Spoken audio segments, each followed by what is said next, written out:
What's up, everybody? Today's guest is a Brooklyn-born and Harlem-raised artist who has carved her own lane in the music industry by refusing to wait for permission. She's known for her bold lyricism, her rapid-fire delivery, and her magnetic stage presence. She's worked with legendary figures, has appeared on Funkmaster Flex's freestyles, and continues to grow her brand. This is Sigdatrig.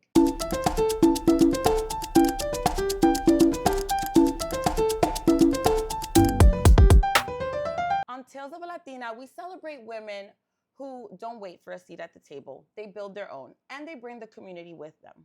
Today's guest is someone who I've known for 10 years, and I was in the crowd at her first Siggy and Friends concert, watching her bet on herself, funding her own show, building her own stage, and moving her own crowd before the industry even stamped her. Okay, this is somebody that since then she's gone bar for bar alongside the late Fred the Godson. She's worked with Jim Jones, Onyx, earning her respect as one of the hottest lyricists in the game. She didn't just build her empire or her fan base, she built a family, Team Siggy, and turned the signature kiss into a statement, not just a brand. Where she comes from, you don't ask for permission, you apply pressure. Ladies and gentlemen, this is Sigdatrig. Yay! All right, Sig. Thank you for joining us. That was our intro, which I'm probably going to record again. Okay. But I'm so happy to have you here. Thank you for having me. We always start the show at the very beginning. And what was Baby Sig like? Let's start there. Baby Sig was obsessed with Whitney Houston and Michael Jackson. So I was in love with the movie Bodyguard. I've always was singing it to my family. And, you know, I've always seen myself. I remember being in kindergarten, literally, and sitting in a circle, and they asked me, what do I want to be when I grow up? And what did you say? I said a superstar. And how we doing so far? We are superstarring, okay? We are doing the do. So, yeah, I'd never seen myself doing anything else because I see myself as being someone seen, someone that people will listen to, and then I can help others because I've always wanted to be that person that helped people from where I came from, which was poverty. So, yeah, I started a brand called Signature Kiss. So you start, okay, so let's go back a little bit. So you were born in Brooklyn, raised in Harlem. Mm-hmm. Growing up in Harlem, what did that environment do for you? What did it teach you, about the people, the energy, the hustle? Well, I'm going to bring it back, though, because a lot of people say that you have to be from one place, and I'm really from Brooklyn and Harlem. Yeah. So my mother was born in Puerto Rico, and she came down to Brownsville with my grandmother, who my grandmother still stay over there because she just feels that's home. And we moved out when I was 4 years old. My brother was about 3, and my mother was pregnant with my other brother. And my mother would go every day to Brownsville when I get out of school. Then we'll go back to Harlem to go to school and come literally for years. So wow. I had a bit of both places. Brooklyn taught me how to be gritty, how to be strong, not to be scared, to put myself out there and never run. And what did Harlem teach you? Harlem taught me to be flashy. It taught me how to be a trendsetter. It taught me how to show you, listen, this is how you do it. This is not what I want to do. This is how we do it. Were you shy as a kid? Mm-hmm. I was very shy. Really? I'm still shy. The crazy thing is people don't know I'm really, really shy. I get so shy that I push myself and it looks like I'm not shy. But it feels like you're so outspoken, like as an adult. You know, you're a very outspoken person. You speak your mind. That's because I was jumped a lot when I was younger. Wait, why were you jumped? Why were you being jumped? Because boyfriends like me. Oh. So wait, tell us about that. Like, what you mean people's boyfriends liked you? I mean, you're a pretty girl. So, you are pretty. I'm going to tell you, this is my experience at Harlem. I used to chill back in the day with Dougie Fresh kids, right? They still go by Square Off. And everyone loved his oldest son, Solomon. It was this boy named Solomon, and everyone in Harlem loved him, right? And I'm not gonna lie, I had a little crush on him too at the time when I was young. But I never told them I'm shy, you feel me? Right. So I'm a tomboy at the time. I'm only chilling with him. It was given Helga and Arnu, literally. Like, It was given like he didn't know I liked him. I'm literally keep trying to hook him up with people, but I really like him. I'm like, so basically, fast forward, a bunch of girls liked him, and they see me around, and I guess I look like out of all 5 of my friends, they could beat up. You know what I'm saying? Because the rest of my friends look A they little was tough, known and yeah. stuff, right? So yeah, they just kept But did your friends help you? yeah, they helped Okay. me, but we was outnumbered. I had literally half of Harlem jumping me I was jumped for 1 year too. straight. I was jumped too when I was in high school, and it was over a boy. The girls liked this boy that liked me, and Yeah. I'm like, why y'all Like, jumping I me? remember- Jump him. He's the fucking cheater. Exactly. So it kind of traumatized me. It kept me really quiet. I had to move to a different state actually because my mom was nervous. They was coming fearful. to my school. I was switching schools, and I will always fight because we're from Brownsville. You know what I'm saying? So my mother was just like, you know, I don't want no one to cut you. They was kind of so your mom wasn't the one that said you better go out there and no, my mother was actually fighting with me, and they got her arrested too. So you had to, it was getting out of hand. I'm My that brothers mom. was I'm jumping. your mom. I would be that kind of mom. Like I want to fight whoever fighting my kid. If you see someone jumping your daughter, you're gonna jump in. But then they would jump, and then they would call the cops. So we was literally going through a whole big thing. So basically, like it kind of like it. I was real quiet at the time. I feel like because I was always afraid of stuff like that. But then because of going through that, that made me more outspoken. So because I've got hurt, and I wouldn't even just say jumped, I got hurt a lot.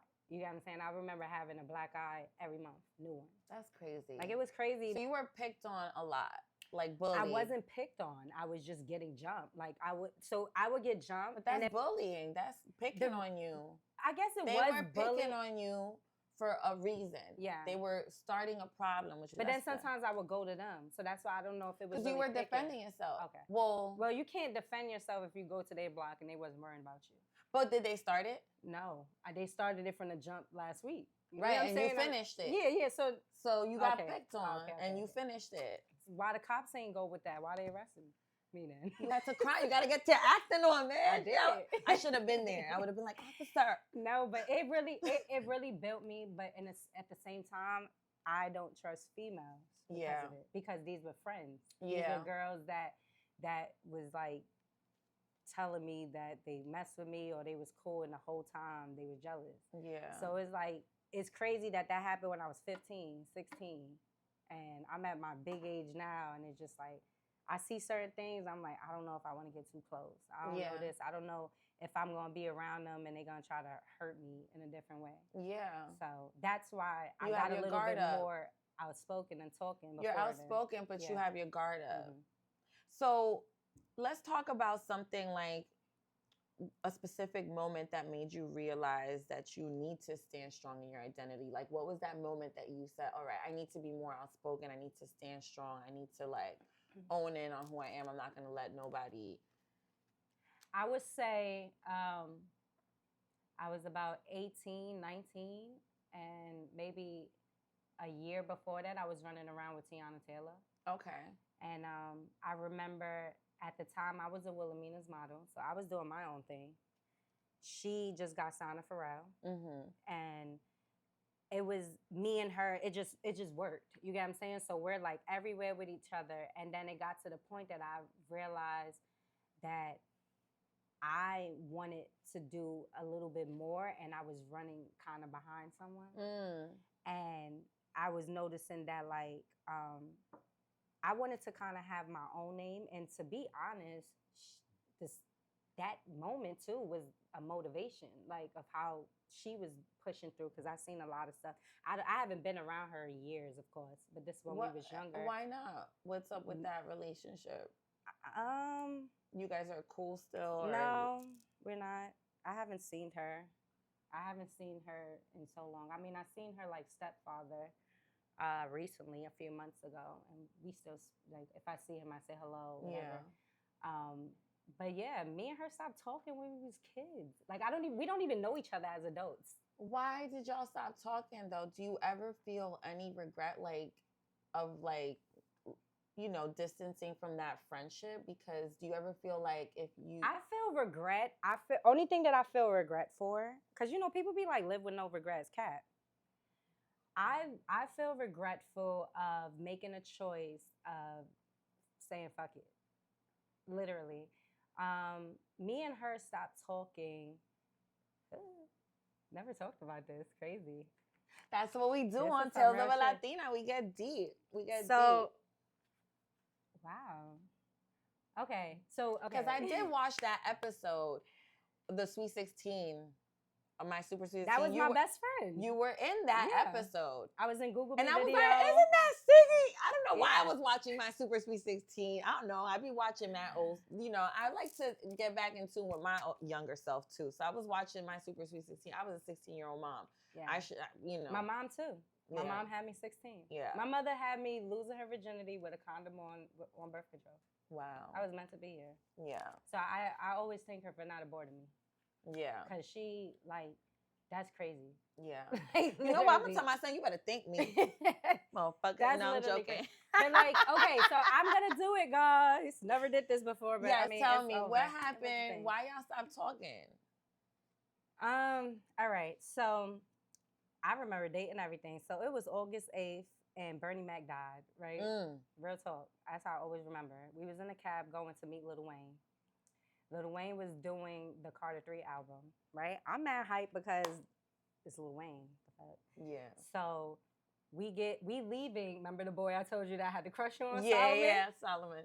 It was his birthday, and Tiana threw a birthday party for him. Or something happened, she got a cake or whatever, and then she gets the call from Wayne to come to the thing. So she's like, I was going by Tatia at the time, my real name. So she's like, Tatia, come on, we going downtown, and we get in a yellow cab, right? Literally in a yellow cab, we hear the news, Bernie Mac died. We get the Chunk studio. It was a studio near SOBs, right? And we get there, he was doing the song, Phone Home, Weezy, Phone Home, Weezy. That's Mac Main yelling Phone Home. Wow. Kid was signed to him at the time. The one that went, I think he went to 50 afterwards or before, I don't know. But anyway, I remember seeing him. Long story short, I think he liked what he seen. She liked him. And I talked to him. And she stopped talking to me. And she never talked to me again. You talked to Wayne. Mm-hmm. And she stopped talking to you? She liked Lil Wayne. I don't know. Like romantically? Yes, but she was young. Bitch, like this it was is like tea. We get an exclusive. It was like a crush, I guess. Like a crush, because she was young. You know what I'm saying? But we but had you this were thing. talking to him on. No, I'm going to tell not you. talking to him romantically, but you were having a conversation. No, I was having a conversation with Mac Main, trying to ignore him because I was starstruck. That didn't matter to him because I guess he liked what he seen. So basically, we in the studio. I remember him sitting on the couch. He's playing his guitar.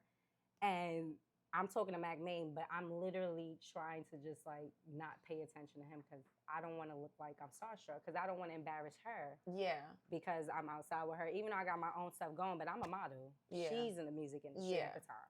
At the time, I knew Mike Epps, all of them at the time, so I'm like bringing them to people videos. I'm not knowing until like Dougie Fresh one day sat me down, was like, "You're doing PR work. You're doing like you people get paid to bring people to other people." I didn't know that. I'm thinking I'm just lit. Yeah. I'm like, oh, I'm lit. Like people. Yeah, but you're people connecting the dots. I'm the dot connector though, at a young age. So, long story short, I literally just try to pay attention to him. We wind up leaving that day. Like she had said something I wouldn't really share that kind of like a little bit embarrassed me that day. And I thought none of them would pay no mind to me. And the next day, he had Mac Main called my house. I didn't have a cell phone. They called my house phone. So my mother answered the phone and thought it was a prank that Lil Wayne is calling my house. Yeah. Hung up the phone, calls back, and it went from there. He asked me to come to Miami. This is 2008, you feel me? He asked me to come to Miami or whatever, so I called her. Like, I don't know what I was trying to do. I'm young, so I'm just sitting there like, yo, he called me, come with me. I'm not going without you. Right. And he didn't invite me and hung up on me and then cut me off. And then Young Berg calls me because I was friends with Young Berg at the time. So Young Bird calls me like, yo, because we used to call each other we was bottom bitches. We didn't know, I don't think we really knew what it meant at the time, but we was calling each other bottom bitches. My bottom bitch. Like, we thinking we that. We didn't know that was like pimp phrase. That's what we get trying to do that. But he like, yo, and it was Fashion Week. That's the crazy thing. He's like, yo, what's going on? I seen T and I don't see you, and we always was together. What's going on? She said she don't fuck with you no more. Word? She just told me come to her house in Harlem. Meet her in Harlem. I'm going to meet her in Harlem. She got I remember she had 3 girls with her. So I'm like, is this? Imagine you getting a phone call from someone I knew Berg, but we didn't mess with each other like that. Yeah, yeah. Call me. So it's like I'm getting a phone call on my way to somebody I think is my best friend, and they're telling me they don't fuck with me, but you just made it seem like you do. And then she's like, oh, I got to talk to you about something. I'm thinking she wants to talk about the Wayne situation. We wound up having a talk that day, crying it out. I'm thinking we on some sister bonding. We never talked again from that day. That was 2008, and I'm not the type. Maybe I would say my regret part also is maybe I'm not the type, once you show me is I don't know how to be on you. I back up. You're a Leo. Exactly. I'm a Leo. Leo's She's a Sag. yeah. So it's like she probably don't care, but I know at the time she probably cared of yo, you come to me, say something, do this. Do care. Yeah, once you just show me that, I'm have that very, I don't know if it's nonchalant, but Leos, they like to be the ones chased as well. You're a Leo, you sit back, you're the king of the jungle. Well, you're a queen, but king of the jungle, sit back, let everybody do their job. You just, you run the castle, but everybody listens to you. I think Sagittarius are very much the same way in that way. Once I talk to you, though, if I talk to you, I don't apologize. I'm not a sorry ass chick, so it's rare for me to say sorry. I'd rather show you with actions. So if I actually say sorry and fix something, and then it's not that, and then it was rumors. Or, you feel me? It was certain stuff that was happening after that I was like, nah, it's not gonna be the same. Wow. You know what I'm saying? You know how you want something to fix, but I just know that, and then I just went through getting jumped a lot. You understand? So now if you go through that, you just don't know. And then now you just yo, I'm gonna just leave the whole situation alone. But I would say I think that a little bit messed with some of my career. And I still to this day feel like that. Yeah. You think you blacklisted? Yeah. Because of her? No. Yeah. I feel like I'm not gonna say, oh, I don't think I'm blacklisted.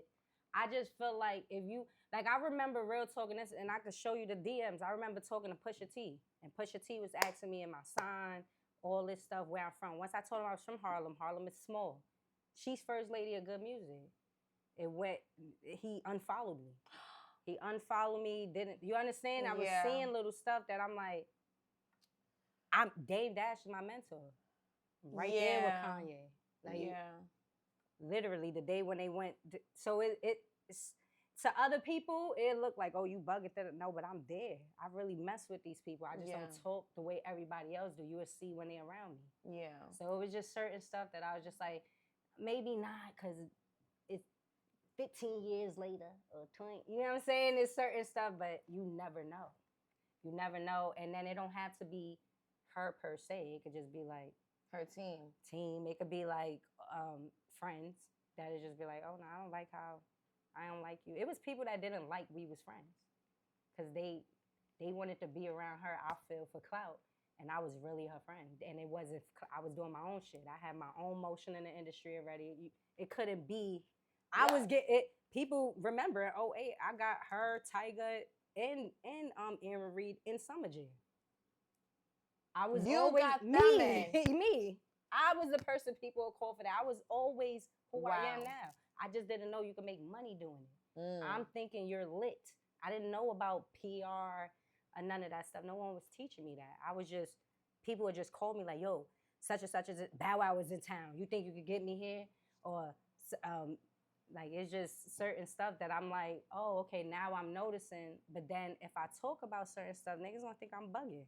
But I've been outside. I've been had pool. Did you always know that music would be a part of your life? My cousin's MC Shan. He's one of the pioneers in this game. That's a part of my life. Yeah.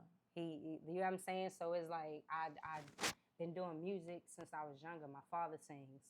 You know what I'm saying? My mother, I know about Onyx. Everybody that I'm working with, let me tell you how good my mother manifested it, I guess, she did without knowing. Because I woke up every morning to music, hip hop being played, and now I'm working with these people. And I only know y'all because my mother played y'all, not a father, not a brother, my mother. When did you realize that music was gonna be like more than just a hobby for you? Because everyone starts and it's like, okay, let me see. I started getting paid for it. I started getting paid at young. When did you first get paid? My first check was from Dougie Fresh taking me to Sony with his sons to a Sony commercial for HIV with Jamie Foxx. I think I was 17, Wow. 16. And once I seen that, I said, "Oh, $100? We got $100." Listen, $100 back then was a lot What? of money. I was 17 getting $100 from Sony. What are you talking about? Not from McDonald's, not from Summer Youth, from Sony. Okay. You feel me? So I felt like it was that. And then another moment, you know, I'm used to getting hit up. And maybe that was from being young and being around people. I was never impressed with like lit people being on me. I was just gonna say that. Have you like you don't get impressed by much because you've been doing this since you were like 15. I've been pushing them off of me since.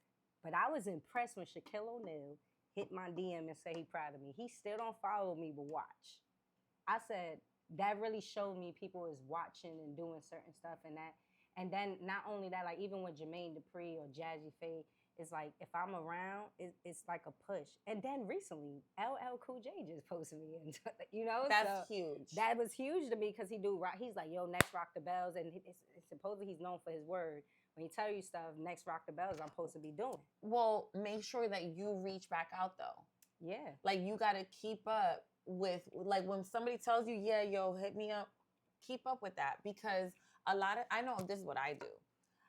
I won't reach back out because I feel like I don't want to sound like a beggar, but closed mouths don't get fed. And you got to remind people sometimes, like, remember you said you was going to do this? Don't forget, you know? So don't forget to hit up LL Cool J. That's true. And let him know that, remember you said you was going to put me on? Let's go. It's on DM. Yeah. I'm going to just screenshot that shit. I'm going to screenshot LL, you better put my girl at Rock the Bells, okay? Right. So we know that the first time you got paid is when you realized that you could do this professionally. So now what made you bold enough to finance your own show? Because everybody kept telling me no. Everybody, I've been doubted since I came in here. I was just going to ask you, were people doubting you? Why? I'm still doubted. They bugging. People, I'm like me, I really feel like I know, not feel, I'm better than a lot of people, even y'all top people. I will out-rap everybody. Have you written for anybody? Like, are you not allowed to say? Signature. But look, I don't know what I did. I be doing shit. So you be inspiring bitches. I be doing stuff. So what I'm saying is, I feel like a lot of people be doubting me because of numbers, because of people that they connected to and don't like me, or people that I don't think is that serious compared to them. Like some people be like, yo, I'm doing this. And it's like, I helped build that. It's not exciting me. Yeah. It's not that what you think. Right. If that's how it is, then I can make money off of you from that. But I don't know. I just think that with the reason I had to start this show is because one, betting on yourself is the best thing you could always do. And secondly is when I was going to people, because I learned the music industry, a lot of people was in it and they still don't know it. So I learned it, and I learned that when doing these big tours, even the major labels have to pay these people for their artists. Ain't nothing because you lit, you could come. No, if you are J. Cole and you want to get on a Rick Ross thing, your label has to pay J. Cole people to get in, to open. So I was personally hitting Rick Ross up, DC, Young Money, everybody up. Yo, let me open for y'all. How much is it? I wasn't wanting nothing free. Yo, how much is it for me to open? I got 5 racks for you. I'm a new artist. I only got 5 racks. I only got 25. All I need is 30 seconds. I don't need the full song. I need 30 seconds and let me sell my merch at the spot. Y'all hear this? That's all I was asking for. 2,500. Watch what I do with You it. gotta invest in your brand. Yeah. Like, and that's what I love about you. Like when Thank I you. first met you and you was like, yo, come to my show. And then I realized that this was your production, that you funded this and you were putting on other artists. I made $18,000 in that one room. And it only holds 500 people. I was like, yeah. And we on year 6 now. Yeah. And now you see bunch of and friends now, right? Yes, I do see that. I was just at a and friends. Like, and I'm like, oh shit.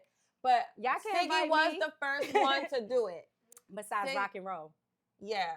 Because no one was doing that. No one was putting people in their platforms. Everybody, you either had to be lit or it's about you. I'm literally putting people in my platforms. Everybody's getting on TV. Anyone that hits my stage, pay attention. Pop Out Boys got signed to Quavo. Ming Ling is on Baddies.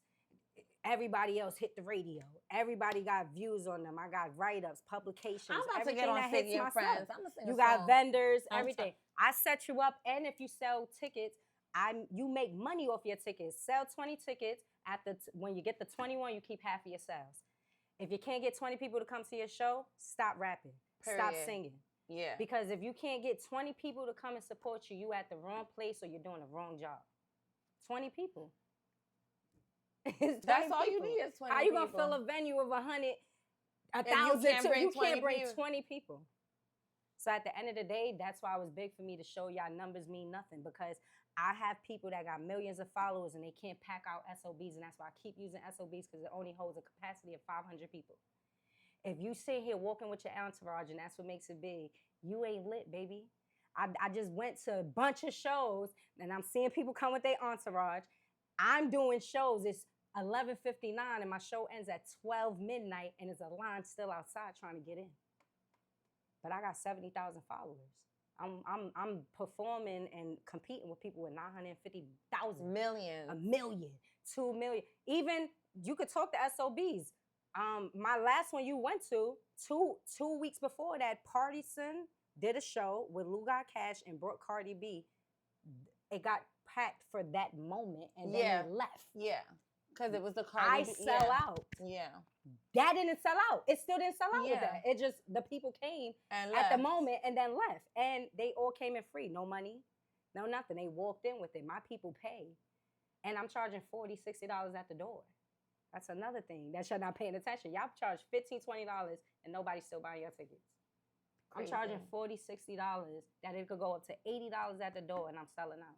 And I got 70,000 followers and 2 likes. And I think it has a lot to do with your persona and who you are and how it's the grind, Kathy. And the grind. It ain't even who I am. It's the grind. I literally wake up. I take cars like this. If I'm doing a show, I Google every studio in the city. I go to those studios, I slip it under the door. I go in the bathrooms, I put a sticker. I go in the car, I do guerrilla marketing. Yeah. I don't for herself. I don't do this Instagram social media stuff. Yeah. It's cap. Y'all got all these followers and nobody's supporting y'all. Yeah. I love that you said guerrilla marketing, because I think that's something that we lack now. Everyone's just so quick to go to social media, and like you gotta personally go to these people and show them who you are, because it says something when somebody sees something and it's like, oh shit, somebody dropped this off. Let me listen to it, because they took that time and effort to really like push themselves. If you push yourself and people see you investing in yourself, other people are gonna want to support. They're gonna want to be a part, because they see that that's what you're doing for yourself. And I do get that. I do. You know, I can't say it's a situation that no one's noticing. Like a lot of artists do hit me and they be like, Siggy, can you help me do my such and such and friends? Can you help me bring a crowd together? Yeah. I literally, Andrea, the girl that was on Jocelyn Cabaret, that got the new song right now. Yes. Her peoples hit me. I'm an artist. Yeah, you're an artist. Her people hit me to get her lit in New York, because they know who I'm connected to and what I do. I don't just be everywhere. Are you gonna do it? Yes, I am. Yeah. Because I like her music. Yeah. And guess what I'm gonna do? I have a record label. I move You're business. gonna sign her. Yes. I have a publishing company. When all my music, that's another thing too. Every feature I own the stems. I own the song. I have publishing. I have all of that in it. I register the music. I don't care if it had 50,000 likes. I own that. You own that. That's People all you. have That's the songs smartest thing. and features with people. They don't own the rights of nothing of it. They don't own the beat. I own the beat. I own the thing, or I give 33%. I share with all three of us: the producer, the feature, and me. So, in this business, like you gotta be you're a creative. You gotta be the creative, but you also gotta be the boss, the business entrepreneur. Would you consider yourself to be like bossy? Do you describe yourself as bossy? Do people define you as that? Mm-hmm.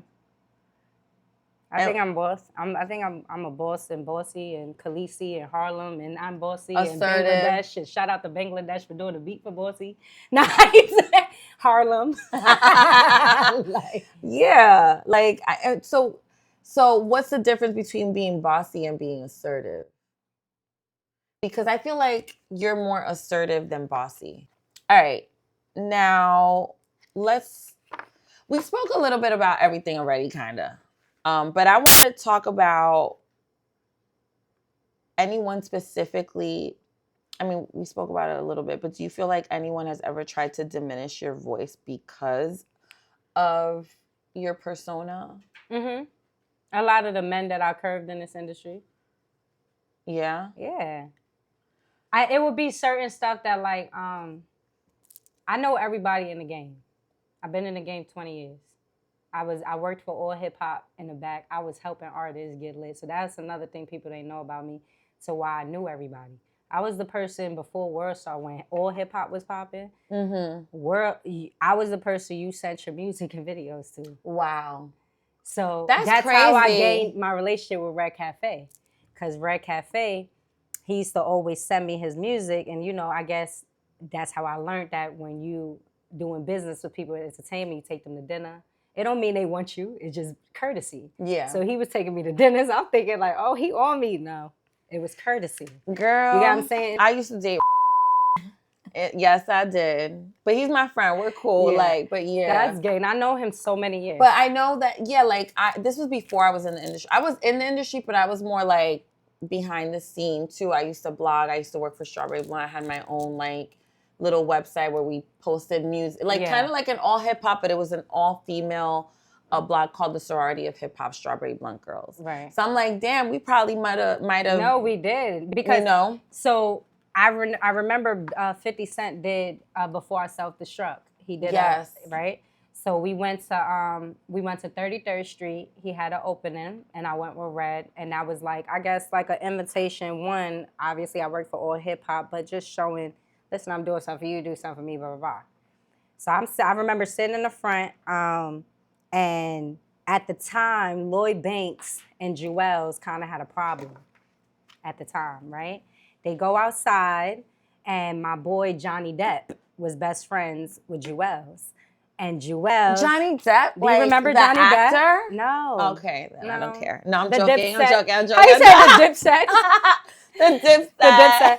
But yeah, his cousin is Lloyd Banks, but his best friend was Joel Santana. Wow. Right? He was caught in the middle. Mind you, Joel's just got with Kimbella. Oh, wow. No cap. I remember her being there, right? So then they went outside, some type of conversation, and then they went to the studio that night and did Beamer, Benz, and Bentley.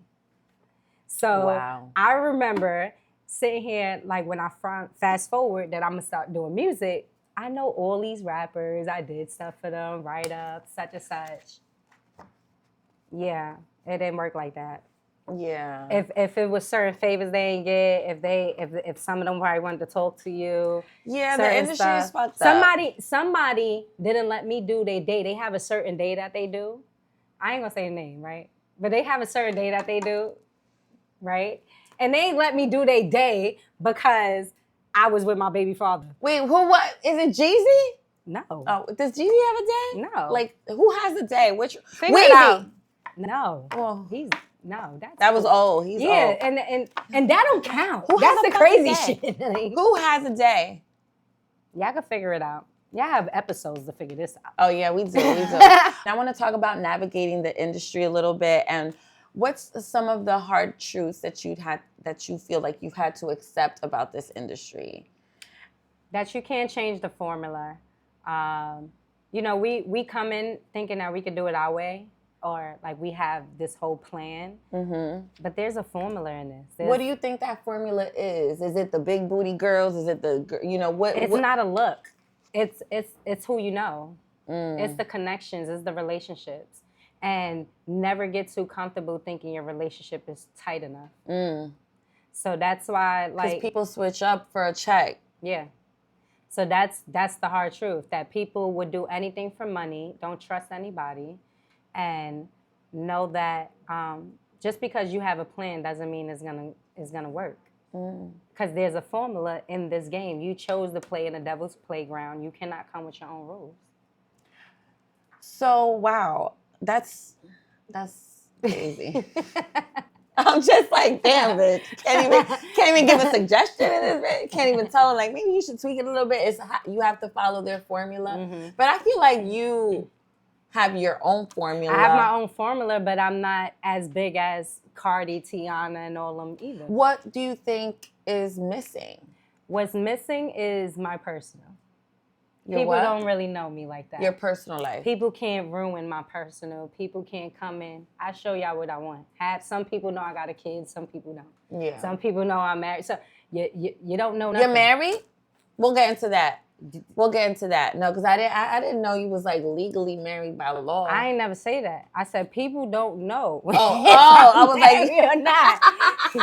You see? I thought you said people don't know that I'm married. That's how rumors start, y'all. She's like, oh, you married?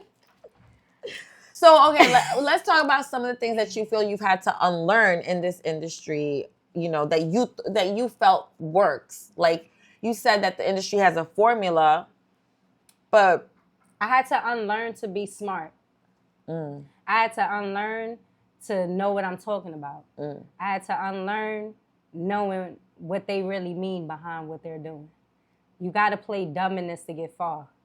Don't be dumb, though. You got to play dumb. Play dumb, period. Play dumb, especially if you're a female. And that's what sucks. Because if you are, like, if you show, especially certain men in the industry, that you know too much, they either if you show men, period, if you know too much. That's how you got wives and you got girlfriends and you got side chicks. Yeah. The wives play dumb. Ever talk to a wife that been married for over 30 years? They play dumb. I know. It's hard for me to do that. And that's why they have foundation, and that's why they have certain things. It's very hard for a smart woman to play dumb. Mm-hmm. But that is the smartest fucking woman.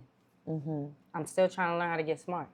Yeah, me too. Because I talk too much. I talk too much, child. So... are there any, who are some of the people that you do trust in this industry? Nobody. Not one person. I don't even trust myself. Why not? I don't trust myself because sometimes I may wake up and have a different feeling. And I might make it make sense to me that day, and I might go on it. I'm going to always be solid, but I might do something a little different, which is not really trustworthy. Have you ever felt like quitting? Every day. Every day I try to quit, the industry and God don't let me.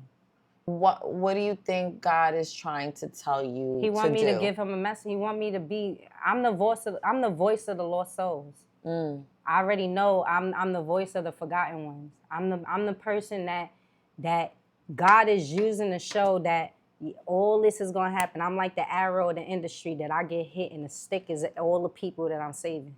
They don't get touched. But I gotta feel everything. I'm the person that gotta endure everything to open the door for these new set of people. Because the industry is whack right now. Like, you got people that's moving. I grew up with ASAP, that's a childhood friend. He been in my house, I've been in his house. I met his mother, he met my mother. Tiana, childhood friend. Corey Guns, childhood friend. Solomon, all of them, childhood friend. Like, different. I knew what was certain things, and I'm seeing stuff now. It was work for them, but it was a different talk. You know what I'm saying? When starting. So it's like stuff. A lot of these people you mentioned, though, I feel like, except Tiana, are like Nepo babies. Not ASAP. like Solomon and who's the other one that you said? So Corey Guns, yeah, Corey Guns. They Nepo babies. Nepo the They Don, had yeah, they was all like, cause I grew up like my childhood friends was Aaron Reed, Darnell Robinson. They parents was huge in the industry. So were your parents friends with their parents, or you just?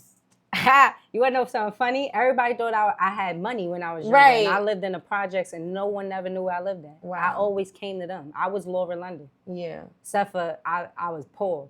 She was rich.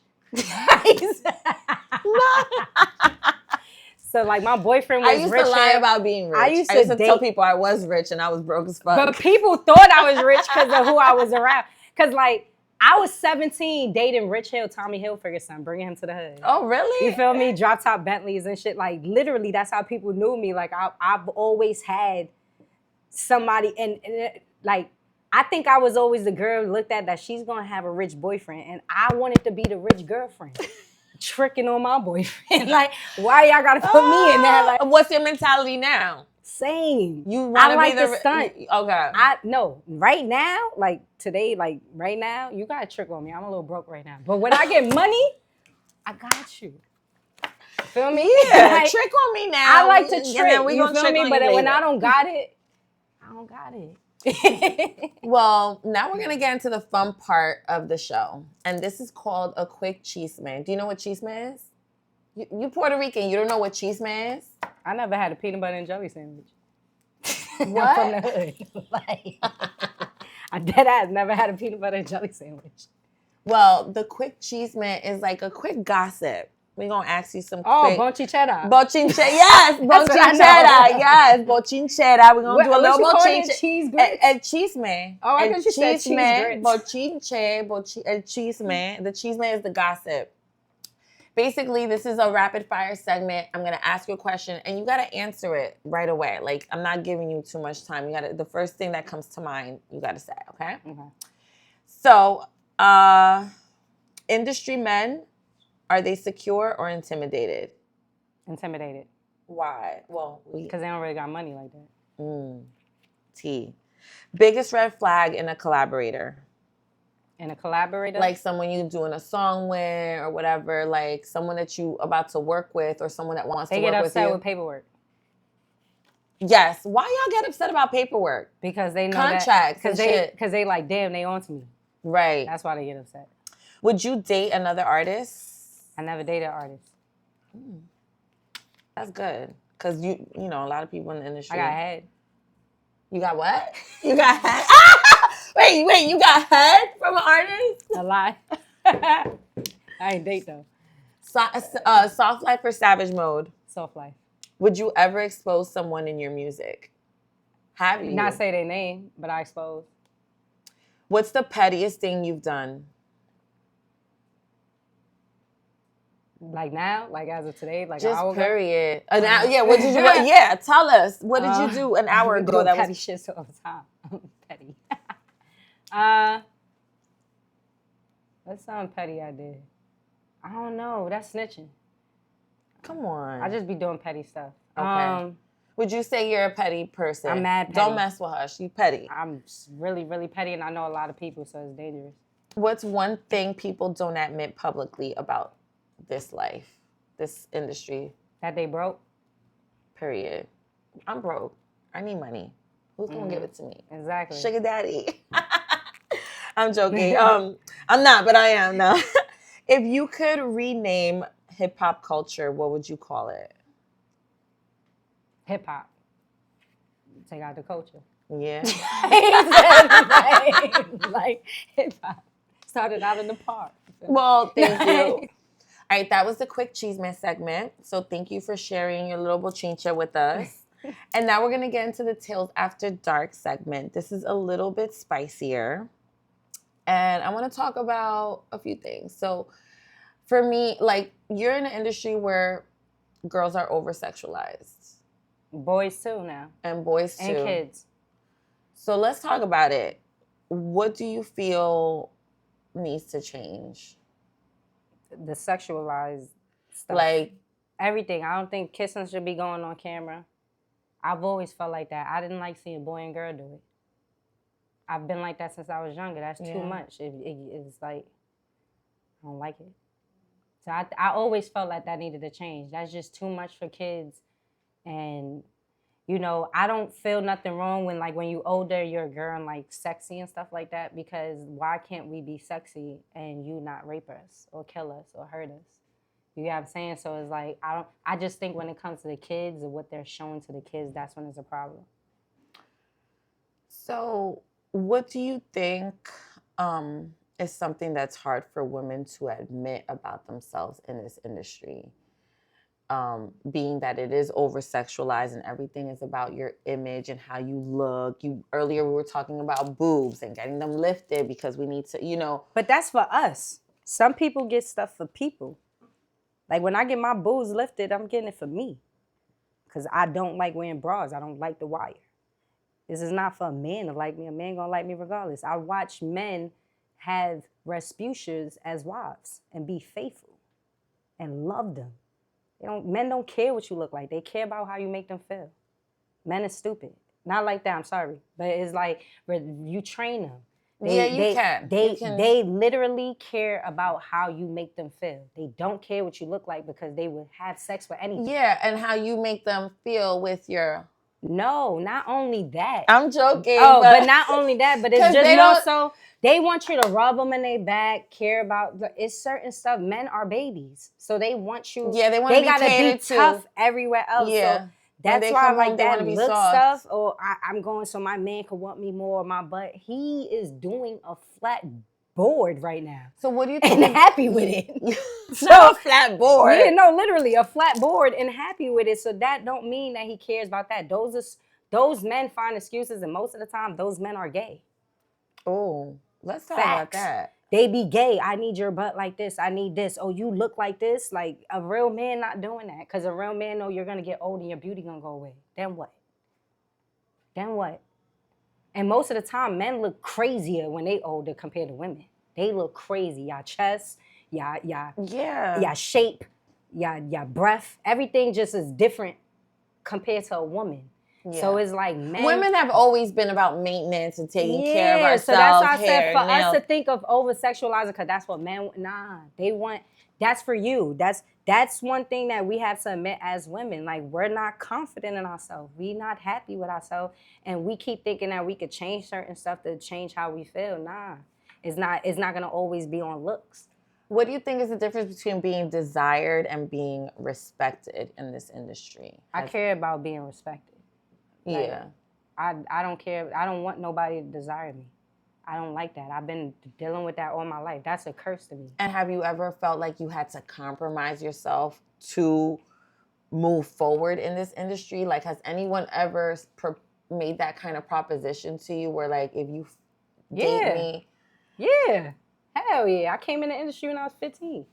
Yeah. Hell yeah. I dealt with that mad times. And then I dealt with not doing with them and shit that I had to deal with. Missing out opposite certain things Listen, I don't got to talk much. If you go straight into my history and y'all see who I'm next to and where they at and where I'm at and see how dope I am, not that I'm lazy, not that I'm whack, and you'll be like, why is she not put it together? That's all I'm going to say. Do you ever feel like there's something you have to forgive yourself for, and how did that change your music? Wait, say that again? Is there something that you ever felt you had to forgive yourself for? Like for example, for me, I always feel like I need to give myself grace. Sorry, I always have to feel like I give myself grace for not always being present when my kids were younger. Because I always had to work, you know, this business. I was a 16-year-old mom. So when I came in the industry, I had a 9-year-old and, I had a 5-year-old. So I was like balancing and wearing a lot of hats. So I always felt guilty for not being home for a lot of things. But I forgive myself for that now because I'm like, well, I had a purpose. I know why I was doing that for. Right. Is there ever a time where what's the difference if you had worked at the Board of Ed or a stewardess? Because there's more structure. No, we have to get out of that. This is your career.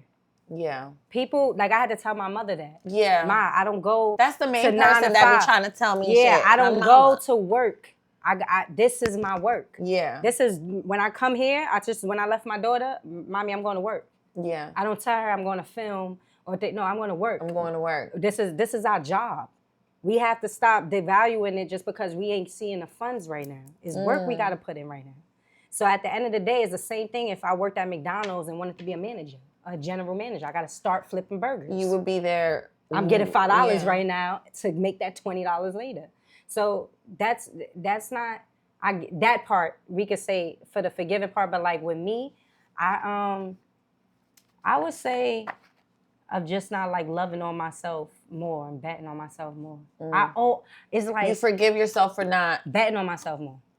Cause it's just like I knew that I knew what I was talking about or how it was gonna work, but I doubted myself because I was looking at other people like they better than me. Or they got this going on. There's no way this is gonna work for me because it's just me.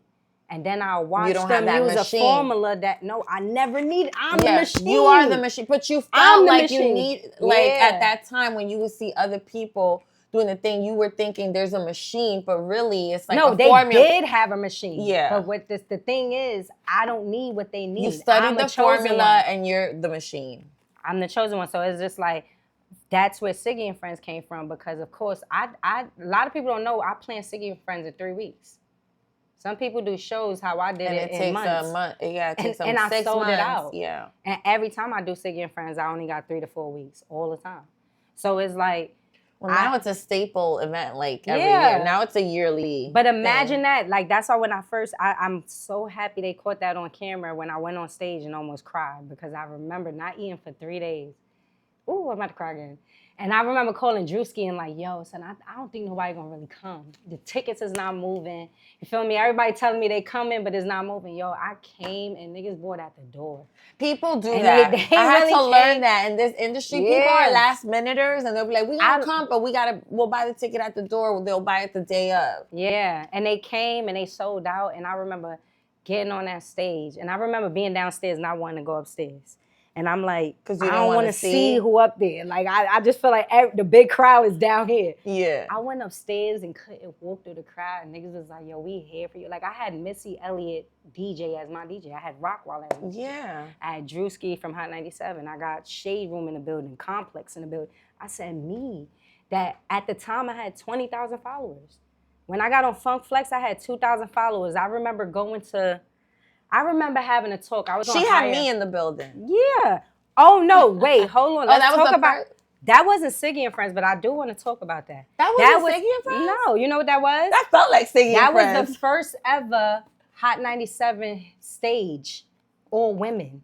Me, Lola Brooks, Kaya Baby, and Connie Diamonds. I didn't even know Lola Brooks was there. Yes, that was me, Lola Brooks, Connie Diamonds, and Kaya Baby, who are all popping right now. 10 years later.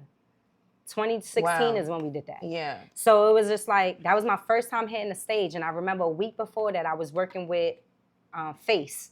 And I think he invited you, or you told him you was coming, or something like that. Somebody invited me, but I knew I was coming. Yeah, for me. You. But I remember he came downstairs and was like, it's this girl named Kathy Nunez. She got like 200,000 followers, and she's a fan of yours. I said, me? Like, I remember being like, I was like, she know me? He was like, yeah. And then I remember he came downstairs, we took a picture, did the video. Yeah. Like, we did a music video and everything after that, right? Yeah. So I was mad skinny back then, too. I was like, put me in the video. We curvy now. But I remember from that, even that day, they was trying to hit me, you got to start, because I had the less followers and all them. I remember going there and I was hearing everybody talk about Funk Flex, and I'm like, yeah, I'm about to get in. And people was laughing. Like, what? You got work to do. You don't even have 200 views on your YouTube. Yeah. I got on Funk Flex 2 weeks after that. Yeah. Funk Flex himself called. How? Because I had people online sending him, yo, bring her up. What is the new routine right now? Everybody hitting him to get on Funk Flex? Yeah. I was the first to do that. I'm the 5th girl to ever come on Funk Flex, first with no clout. He brought up-and-coming artists after me. But it is still going to the point, I'm thinking that a skyrocket me. After I came on Funk Flex, that same day I got 10,000 followers in less than 24 hours. Yeah. So I thought, yo, this about to go up. I just got casted for Love and Hip Hop with Navarro. What happened with that? I got... Shout out to Navarro. He's one of my lawyers. And shout out to Bob that got me out the contract.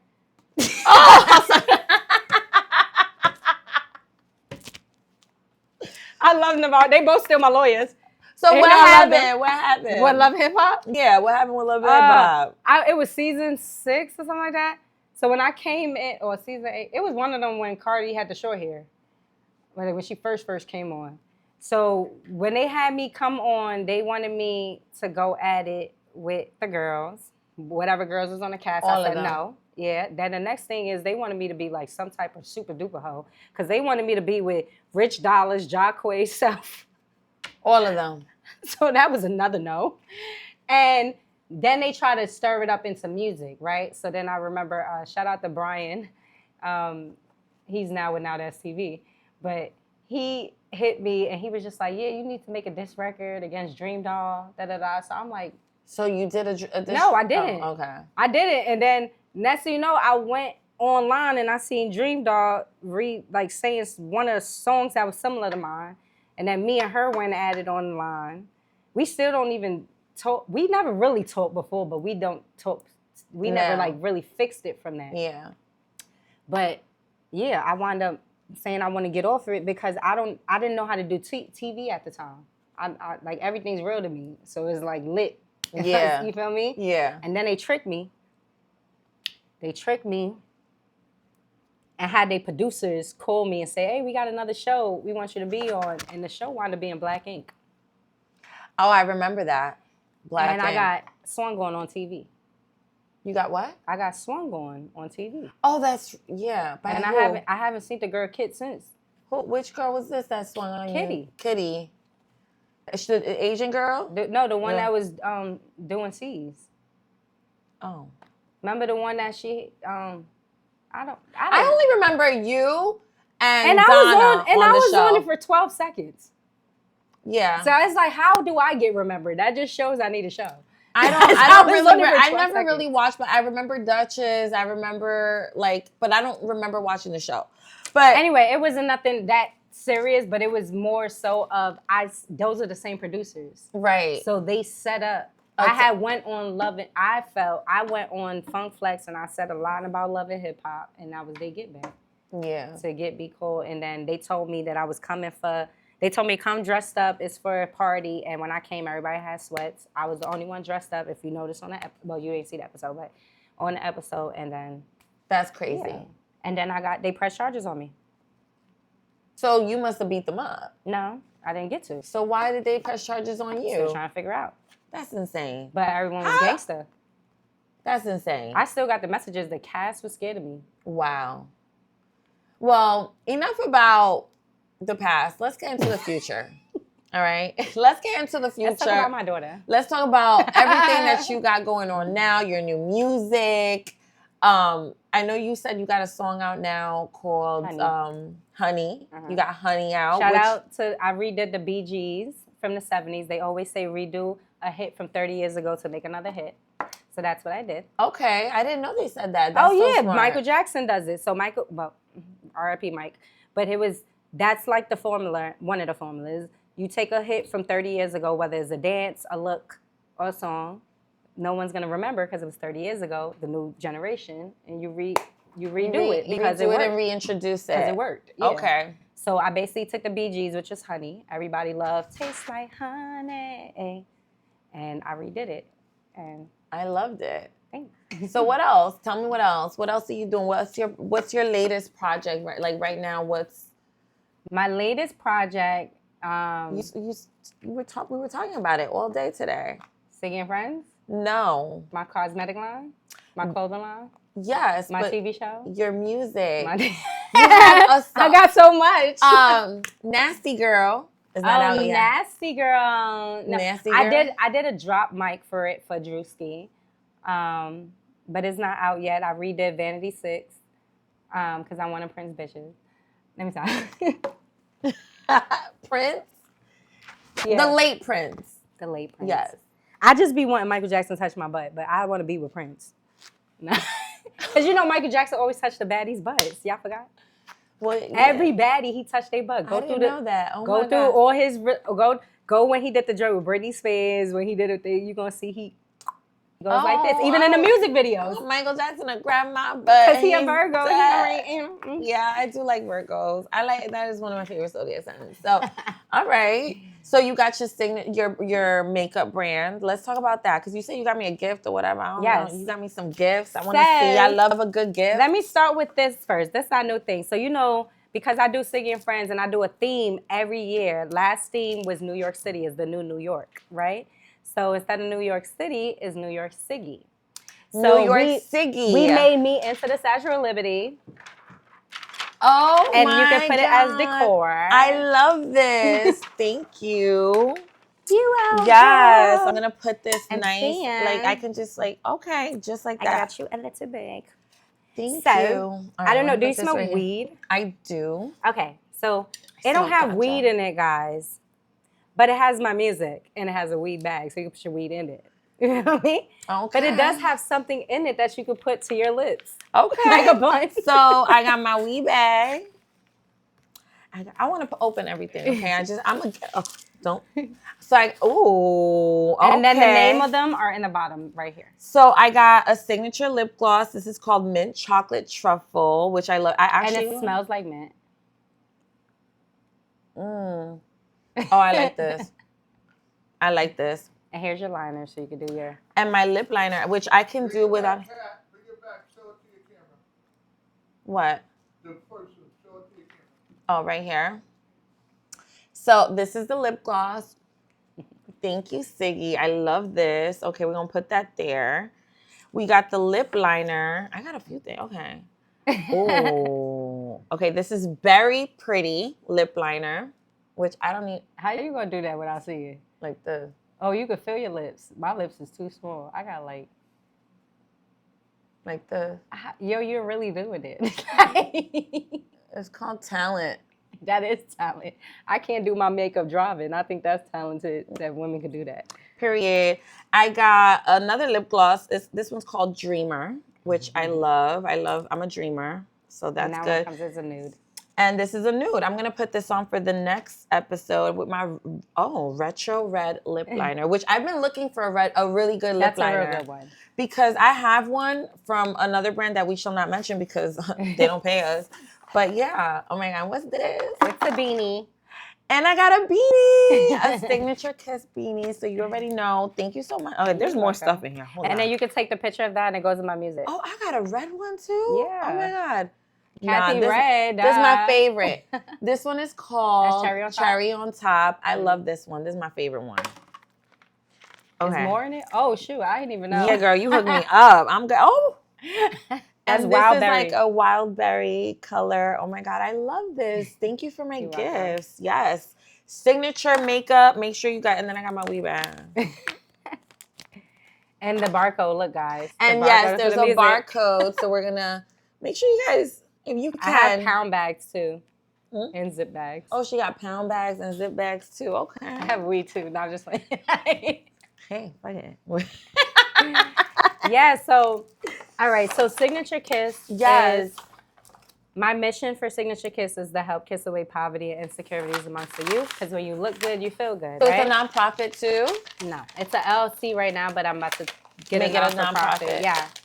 So with this is, we just kind of want to focus on kissing away all of the bad, giving kisses to all the goods. When you start life and you end life, it's with a kiss, right? Unless you're alone. When you start your life, your mama is gonna probably kiss you. When you die, somebody's gonna probably kiss you goodbye. That's so true. It starts and ends with a kiss. Yeah. So that's why I just want to make it meaningful. I want to make sure it's an imprint, and you leave your signature because you can't do nothing without a signature.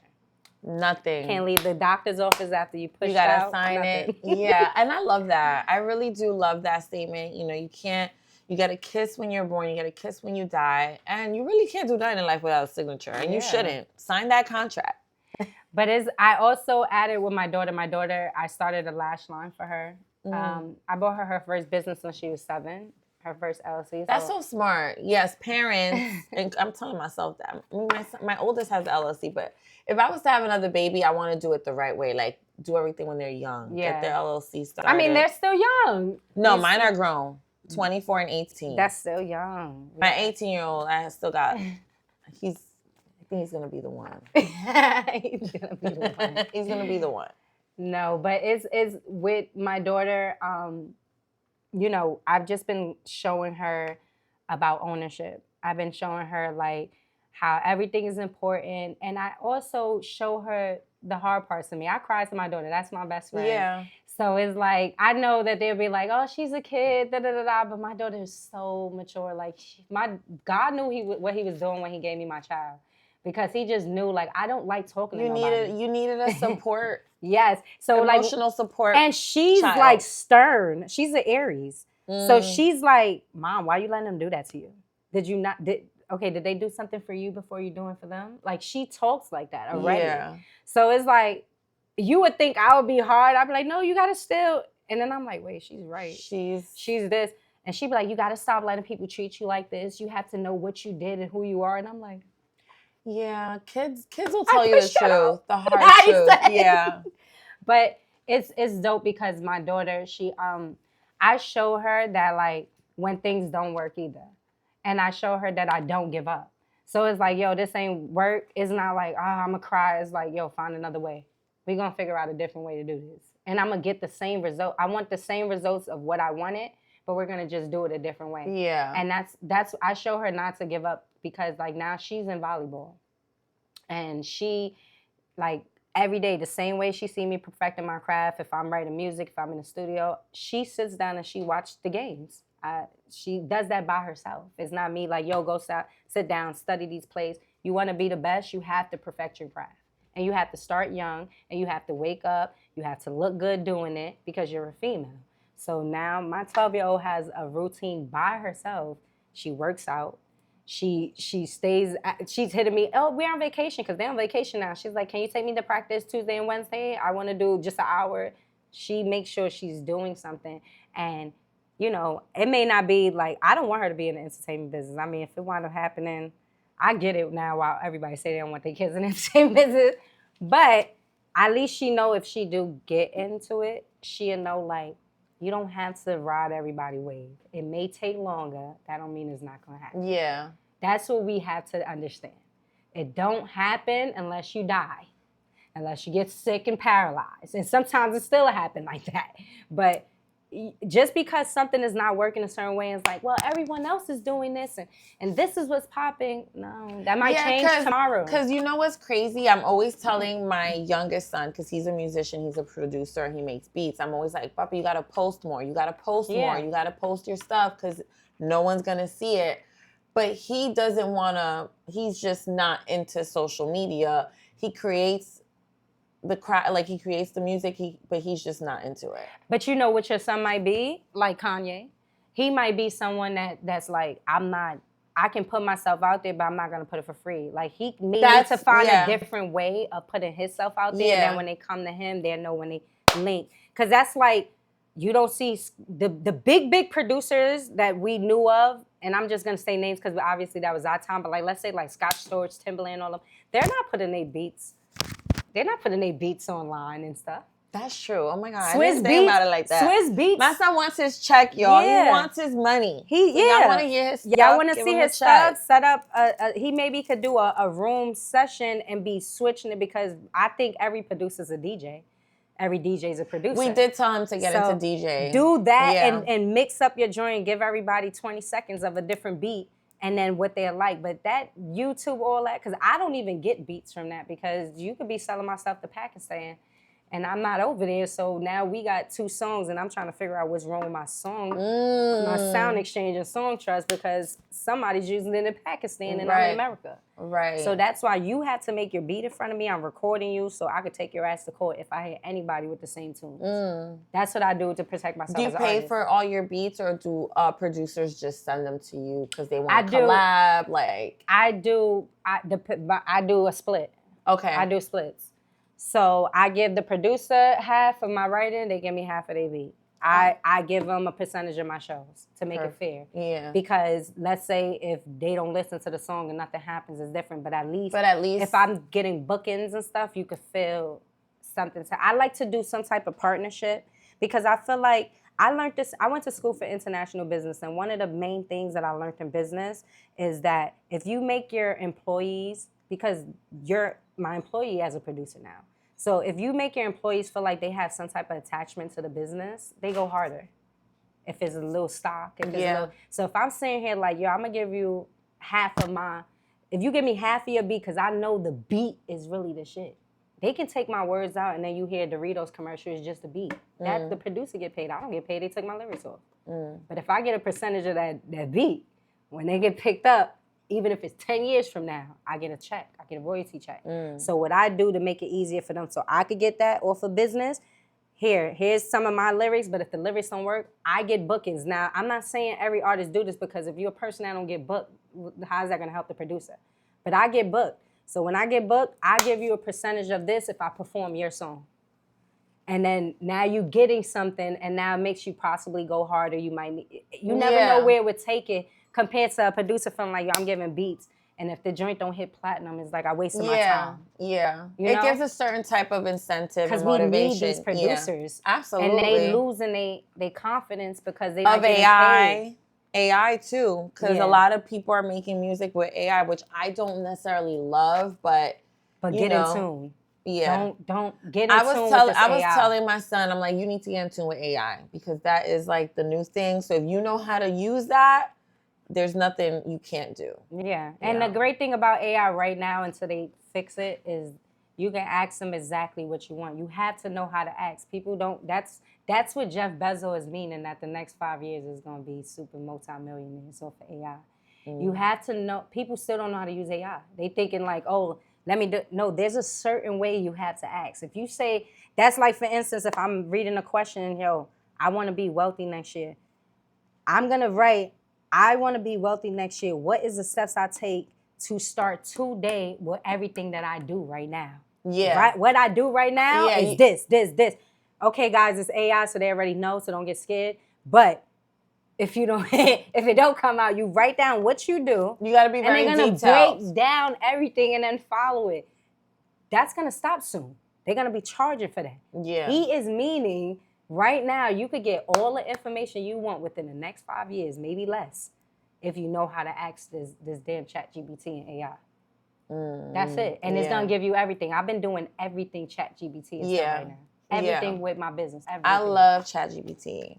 But that's AI. Yeah, I love ChatGPT, AI. I just don't know how to use it like to that extent. You have to know exactly visually, what to ask. like I don't know how to make graphics on it or anything like that, or a music video. Like there's people who make music videos. Because you got to download the actual app for it. So now you'll be like, which app is it to do the music videos? When you do it, I want my music video like this. But I still love the authenticity of someone like physically being in front of the camera and behind the camera. Like there's nothing like that. You get, I mean, it's the humanity of it all. Like I don't feel when I watch an AI commercial that I'm getting like a human experience through that. So, but I mean, didn't we get it with Joe Biden? I'm married. With who? With Joe Biden?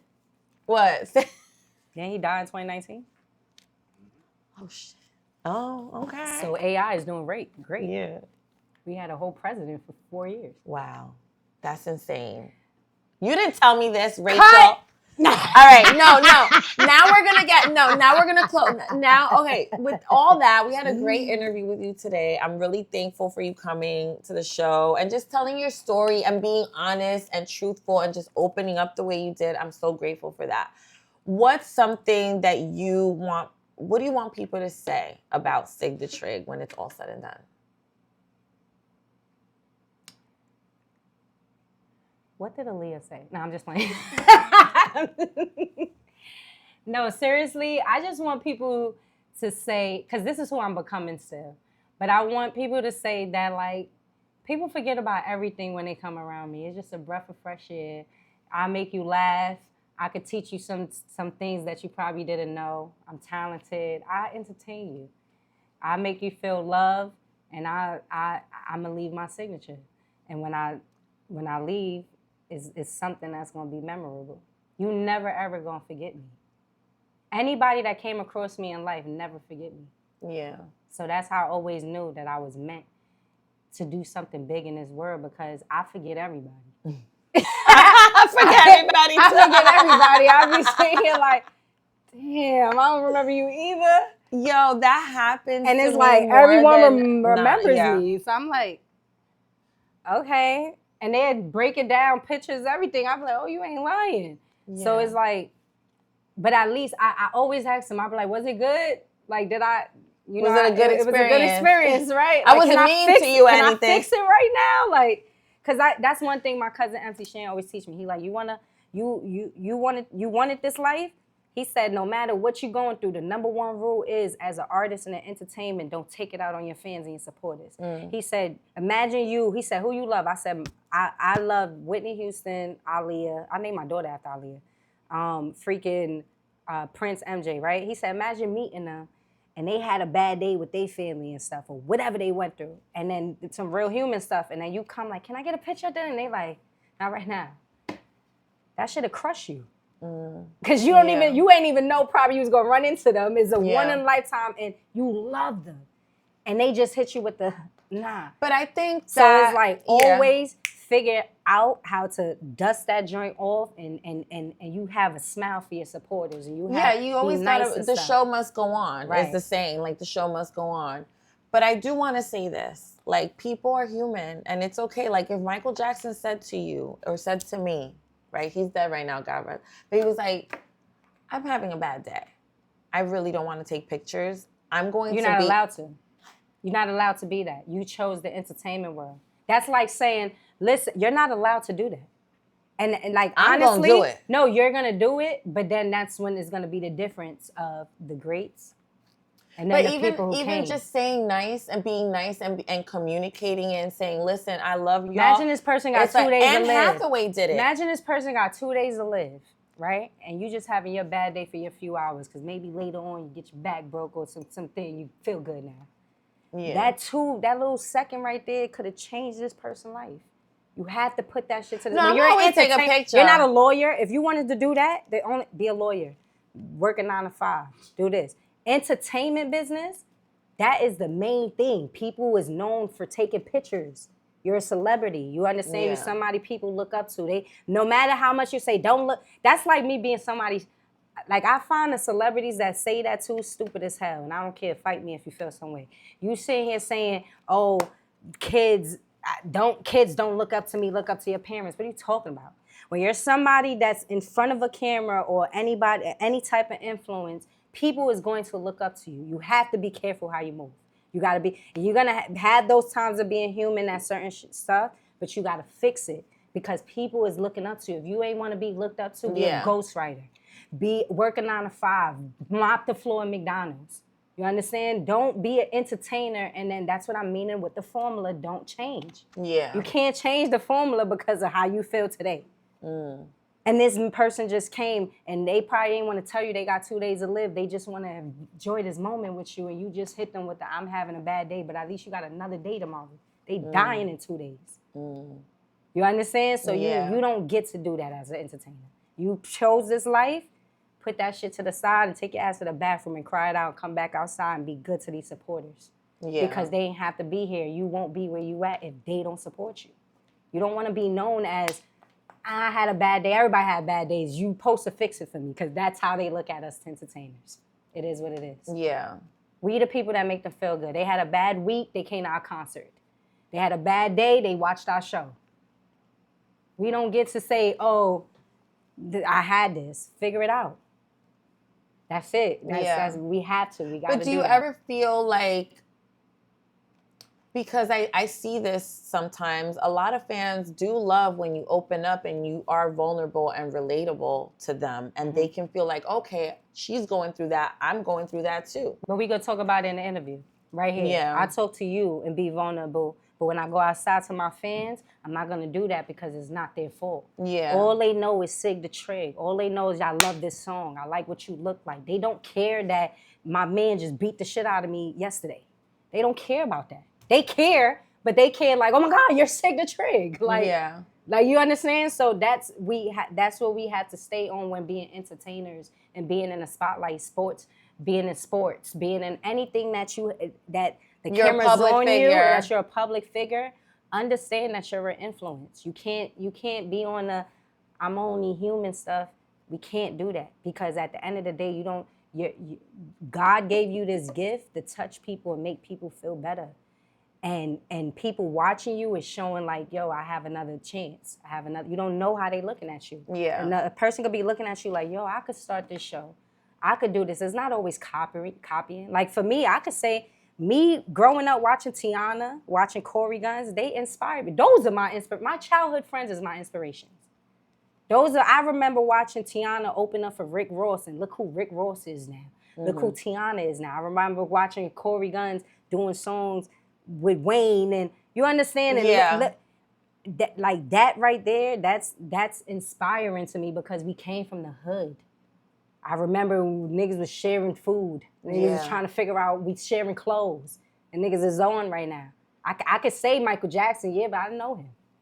I actually knew these people. I've been in their crib and I watched them start from the bottom and go up. So that's why, imagine seeing that and I feel so inspired. And then when I meet them, I want to tell them that. Let's say I didn't know them. I want to tell them that they had a bad day, real talk. And they be like, yo, just not, in a nice way, not right now. Has a celebrity ever done that to you? Nah. No. Yeah. Nah, I didn't. I never went through that. That's probably why. I got cursed out of me trying to do that. I'm telling you, my cousin cursed me out and told me don't ever do that shit again. I was really tired, hot, and I didn't want to take no pictures. Just for them. I said I'll take it later, and he wowed me up. And I never did that again. Because he was like, you don't know if they got to go. You don't know if anything going to happen. That is their moment. This is the life we chose. Yeah. All right, Sig. So, we getting ready to, end the show, but I didn't really get into your personal life. And, I know you were engaged. Mm-hmm. Tell us about that, because I feel like people don't really know your personal life. You don't really talk about you're very, private in that regard. I am very private. That's the crazy thing. So I was with my daughter's father for like 11 years. Mm-hmm. We had a baby, obviously, and my due date was April 13th, 2013. But I had my daughter April 10th, right? And her 6th birthday, which is crazy because I think maybe I went to a dinner with you. Before that to how I met and she was actually there, but I remember it being my daughter's 6th. Wait, we gonna block that name out too. The L word. Tell me. We do not like her around here. And I don't like who she be with, so yeah. Yeah, so we could be on the same shit. Anyway, I met her through you. We're going to bleep that name out and How you think I met her through her? She met everybody through me, first of all. No, I met her. Oh, okay. I was about to say, you made her be my... Yes, I did. That was my problem. I brought her around. She met everybody, got connected. Girl, you got to learn more about Libras. Libras be lying. And the girl I don't like is the Capricorn with her. Oh, my goodness. All right, but anyway, we're gonna redo the story. We're gonna take all that part out. Action again. It's fine. You can leave it actually. Fuck it. Leave the drama. No. So anyway, look. She wound up going. She came to my daughter's birthday party, whatever, right? So my daughter was turning 6, and me and my daughter's father wasn't together at the time. I was dating at the time an Asian guy. Ooh. Was it? I knew it, because he date all his girls that he collaborated with. And they look alike. They all cute. I already know who it is. You ain't even got to say nothing, child. I know who it is. But yeah. Right, but come to find out, he was cool with my baby father, bro. So it kind of like was going left. So I guess that's why my baby father wasn't taking it serious, because I'm like, yeah, I got a da-da-da-da. He didn't care. Anyway, it's my daughter's birthday party, and he proposed to me. Like, got on one knee and everything, and I was so confused, because I'm like, we haven't been together in like 6 months. Like, we just argued in a supermarket. Like, yeah. So I said yes. And Listen, I'm saying yes too, and I might go pawn the ring and listen, I'm say from the no hood. later. Everybody don't get somebody to get on one knee. Yeah, it's not. Yeah, we taking that from a black man. Shout out to the black man. You on your knee? I'ma say yes. Yeah. I'm not probably gonna do it. I'm not gonna disrespect you. But like, yeah, I said yes, and my daughter was crying because she was upset we took over her party. So she's a real Aries. She ain't talked to her father for 3 days because he ain't come with her ring. Period. Like she wanted a ring too, so I was like, yeah, that's definitely my daughter. But that is your daughter. But fast forward, me and him tried to make it work. I was engaged to him for 6 years, up to I would say 2023. We separated, and then he started, we started co-parenting. But the co-parenting part is a little hard because I'm not used to it. I'm used to him like being there. And then, obviously when you're not together, you get with other people. So being with other people is different rules with certain stuff because you want to make certain people feel comfortable. So like right now, it's a little weird. It's a little weird, but I'm getting through it. But how old is your daughter? 12. Yeah, so it's gonna be weird for a little that bit. It just happened, and we have 5 years left to have to talk to each other. Yeah, no, you don't. I still have to talk to my baby daddy. It doesn't stop at. People think parenting stops at 18. It does not stop. It actually gets worse because now your kid is an adult and you're worried about the things that they're gonna do that could really affect their life. You don't have boys, you have a girl, so it's different. But I be worried about my kids getting locked up and getting jumped and all this stuff, joining gangs. Like you never stop parenting. I think my son will be 30 years old and I still will be. No, I wasn't gonna stop about parenting. I just wasn't gonna talk to him. Oh, to your baby daddy. Yeah. No, you're still gonna have to talk to him because he's gonna have to be involved in a lot of the stuff that happens to your daughter. Yeah, he could talk to her. I got it set up. But like right now, I got to because I got full custody. Oh. Feel me? But like other than that, then you could just go through people. You could probably talk to her boyfriend through me. I don't know, like somebody, the dog.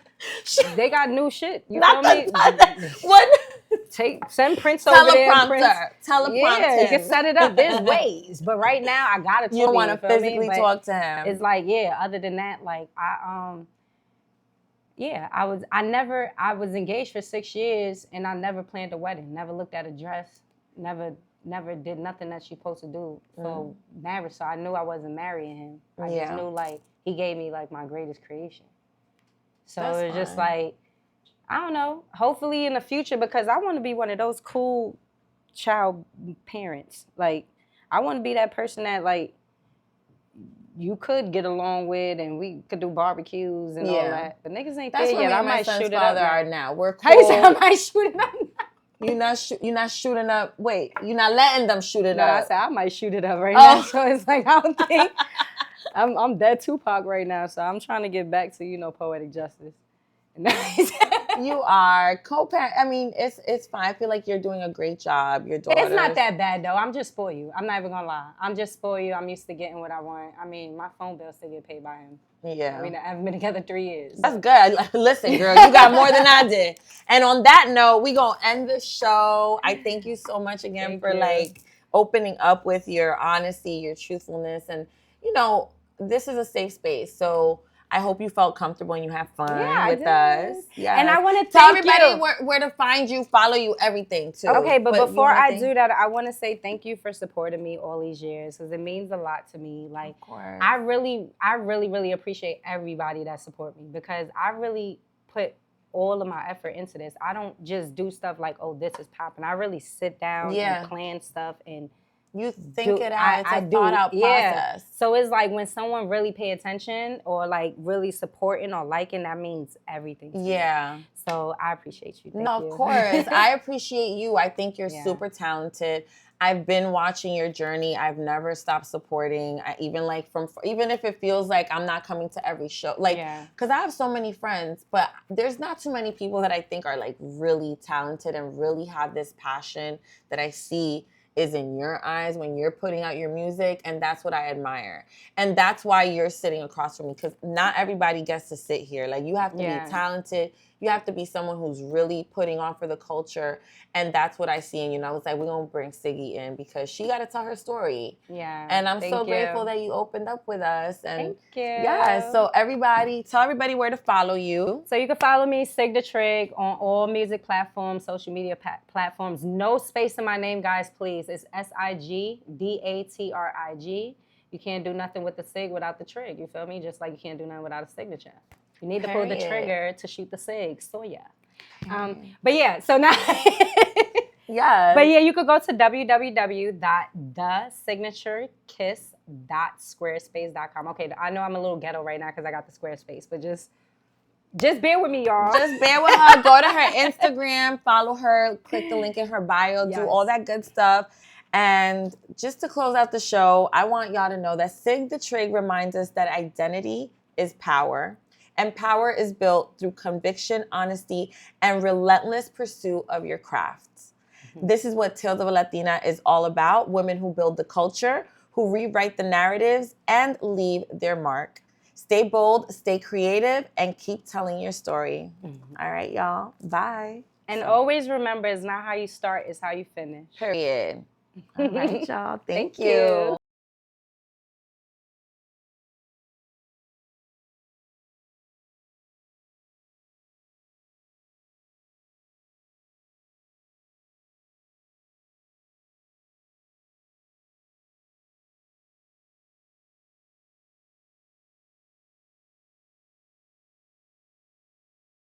Hold on, you wanna bumble with the Siggy? Put this kitty all in his mouth, sitting right there on the couch. Touch him, then I'm out. He said he need this prima donna. He showered me with Louis bags all in the Prada. Whisper in his ear, call him Big Papa. I got that ill nana, I'm the dan-da-da, blacka. Kitty tastes like honey, I put a blessing on him. He can't figure why he love me.